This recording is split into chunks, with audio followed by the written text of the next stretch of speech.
So you've written this book. What is the gist of the book? How is it going to help? So the book is about this question of how do we flourish together across difference? How do we do life? How do we coexist peacefully and joyfully, even when we disagree?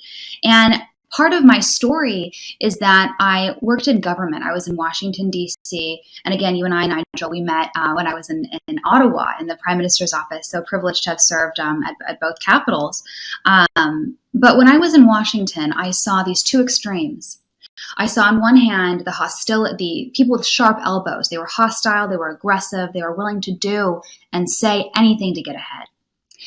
And I knew how to operate around those people. I just avoided them. On the other hand, I saw this other contingent of people.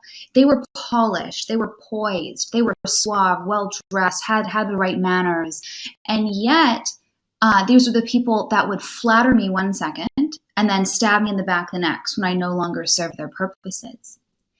And this at first I thought these were two poles, two polar opposites. And then I realized instead that they were two sides of the same coin.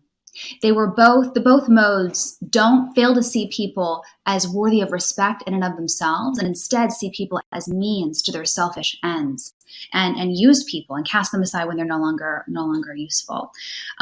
This experience helped clarify for me this essential distinction between civility and politeness. As I learned in government, people could be polite and yet be ruthless and cruel. They could have the right manners, say the right things, but have malice in their hearts towards others. Again, an expression of the self-love that is in all of our natures as human beings. And what I began to realize is that politeness is just etiquette, it's technique, it's manners, whereas civility is a disposition of the heart that sees the other as worthy of respect. And sometimes respecting someone requires telling a hard truth, telling someone that you think they're wrong, engaging in a robust debate. And too often today, there are two contingents. Some people claim they long for this era of gentility and more civility and politeness, this golden era. And another contingent says, no, the stakes are too high. Civility and politeness, they have, kept people in positions of powerless. They're a tool of the patriarchy. And both these contingents, though, miss that they conflate these two ideas of civility and politeness, and they failing to meaningfully distinguish these ideas as I think that they should.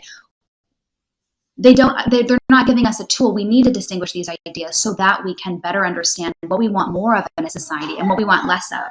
What we need more of is honest conversation and robust debate, which is the lifeline of democracy. You can become a Western Standard member for just $10 a month or $99 a year for unlimited access.